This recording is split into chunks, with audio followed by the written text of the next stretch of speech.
మా latest videos కోసం మా ఈ తెలుగు న్యూస్ ఛానల్ సబ్స్క్రైబ్ చేసి గంట సింబల్ యాక్టివేట్ చేసుకోండి. రేపు మంగళవారం అష్టమి. వేప చెట్టు కనిపిస్తే ఆలస్యం చేయకుండా ఇలా చేయండి. గంటలో మీ ఇంటిలో కనకవర్షం కురుస్తుంది. మీ జాతకమే మారిపోతుంది. వేప చెట్టుకు అమ్మవారితో సంబంధం ఉంది.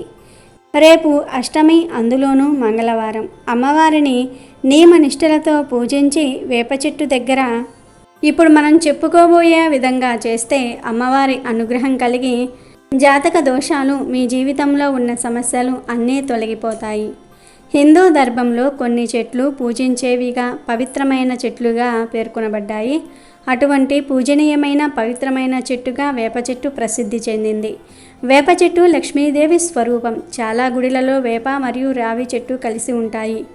రావి చెట్టులో విష్ణువు కొలువు తీరి ఉంటారు. పార్వతీదేవి శాపం వల్ల దేవతలందరూ కూడా వృక్షాలుగా మారారు అని, లక్ష్మీ నారాయణులు వేప రావి చెట్టుగా అవతరించారని పురాణాలు చెప్తూ ఉన్నాయి. చాలా గుడులలో కూడా వేప మరియు రావి చెట్లకు పూజలు చేస్తూ ఉంటారు. పెళ్ళి కూడా చేస్తారు.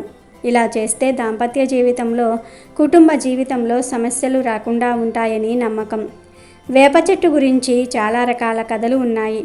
పూర్వం గరుత్మంతుడు తన తల్లిని విడిపించడానికి అమృతాన్ని తీసుకొస్తూ ఉండగా అందులో కొన్ని చుక్కలు భూమిపై పడి వేప చెట్టు ఏర్పడింది అని, మరొక కథనం ప్రకారం ఇంద్రుడే స్వయంగా అమృతాన్ని భూమిపై చల్లాడని, తద్వారా వేప చెట్టు ఏర్పడింది అని చాలా రకాల కథలు ఉన్నాయి. వేప చెట్టు కల్పవృక్షం లేదా కోరికలు తీర్చే చెట్టుగా ప్రసిద్ధి చెందినట్లుగా పండితులు చెప్తూ ఉన్నారు. అంతేకాదు వేప చెట్టు నాటిన వారికి స్వర్గలోక ప్రాప్తి కలుగుతుందని కూడా పండితులు చెప్తూ ఉన్నారు.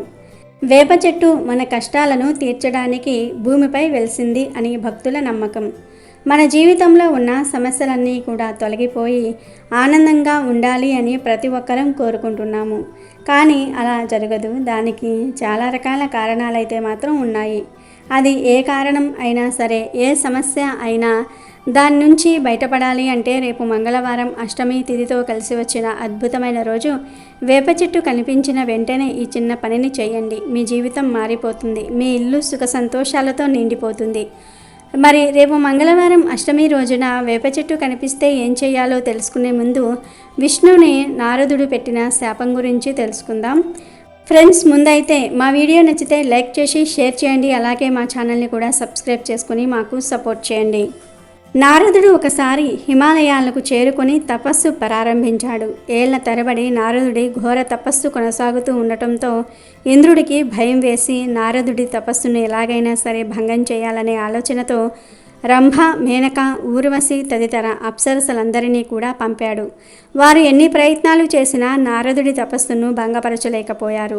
కొన్నాళ్ళు తపస్సు చేశాక తన తపస్సు సిద్ధి పొందినట్లుగా అనిపించి తపస్సును విరమించుకున్నాడు నారదుడు. వెంటనే బ్రహ్మ వద్దకు వెళ్ళి తన తపస్సు సిద్ధించిందని చెప్పి అక్కడి నుంచి కైలాసానికి వెళ్ళాడు. పార్వతీ పరమేశ్వర్లకు నమస్కరించి నా తపస్సు సిద్ధించింది. ఇక శివమాయ, విష్ణుమాయ నన్నేమీ చేయలేదు అన్నాడు. అప్పుడు పార్వతి, నాయన, శివమాయను నేనే ఇంకా తెలుసుకోలేదు.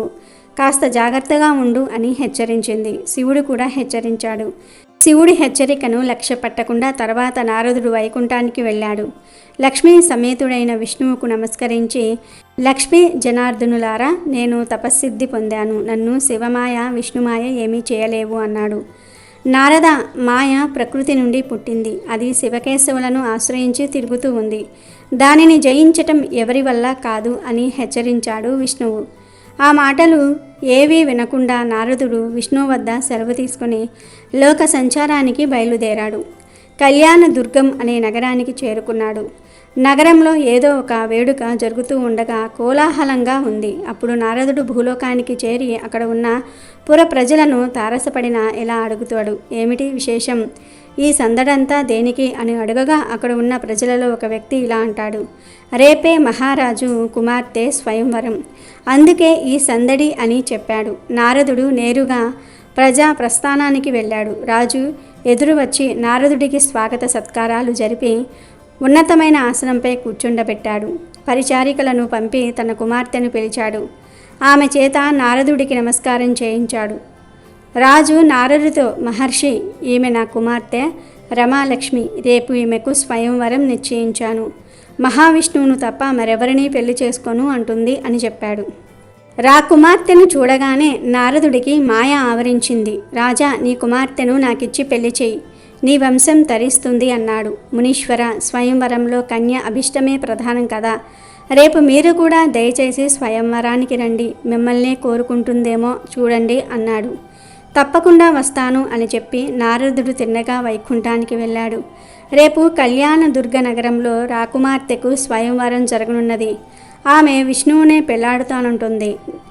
నీ రూపు నాకు అనుగ్రహించావంటే స్వయంవరంలో ఆమె నన్నే వరించగలదు అని విష్ణువుతో అన్నాడు. దానికి విష్ణువు, నారద, నువ్వు శివమాయలో పడ్డావు, కోరిక వదులుకుంటే గాని నీకు శాంతి దక్కదు.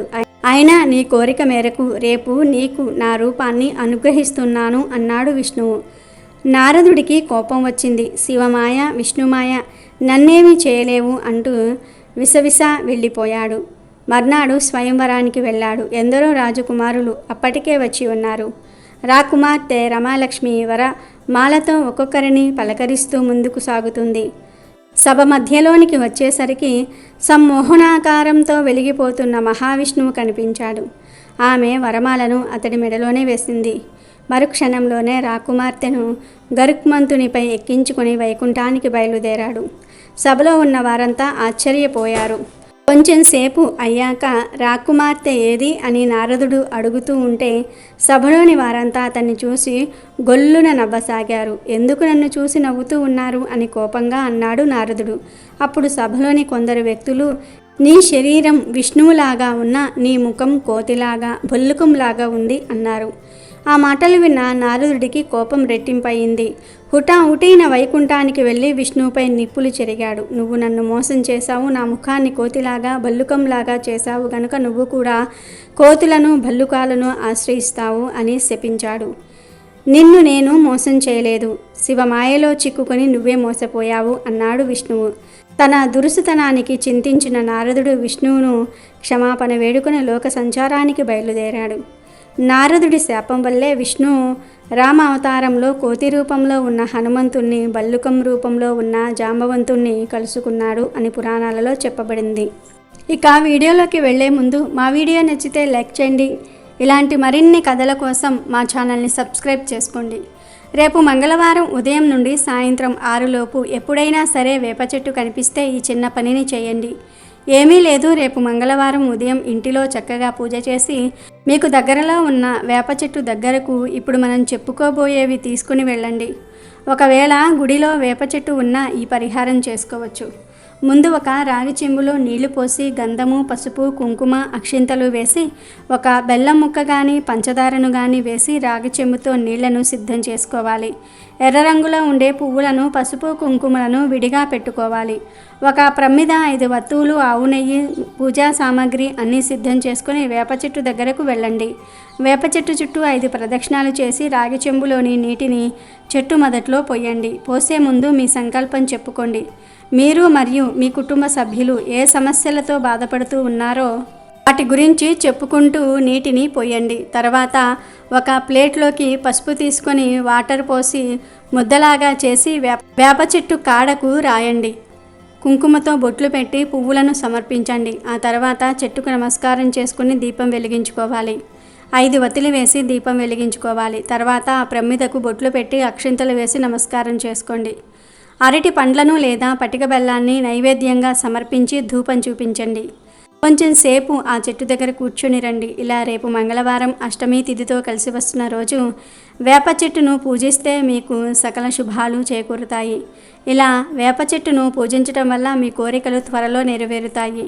ఇలా వేప చెట్టుకు పూజ చేసి ఇంటికి తిరిగి వచ్చేయాలి. వేప చెట్టుకు పూజ చేసిన రోజు మాంసాహారం తినకూడదు. మరి ప్రతి ఒక్కరూ కూడా రేపు మంగళవారము అష్టమి తిథి కలిసి వచ్చిన రోజున వేప చెట్టు కనిపించిన వెంటనే ఇలా పూజ చేసి అమ్మవారి అనుగ్రహాన్ని పొంది ఆనందంగా జీవించండి. వాస్తు శాస్త్రం ప్రకారం ఇంట్లో వేప చెట్టును పెంచడం మంచిది కాదని చెప్తూ ఉంటారు. వేప చెట్టును ఇంట్లో పెంచడం వల్ల అశుభ ఫలితాలను ఇస్తుందని పలువురు వాస్తు నిపుణులు చెప్తూ ఉన్నారు. అందుకు కారణం లేకపోలేదు. వేప చెట్టు మహావృక్షం అవుతుంది. దాని వేర్లు ఇంటి గోడల్లోనికి వ్యాపించినప్పుడు గోడలు నెర్రెలు బారుతాయి. అలా క్రాక్స్ వచ్చిన గోడలు ఇంటికి అశుభాన్ని తీసుకువస్తాయి. కాబట్టి ఇంట్లో ఎవ్వరూ వేప చెట్లను పెంచకూడదని చెప్తూ ఉన్నారు.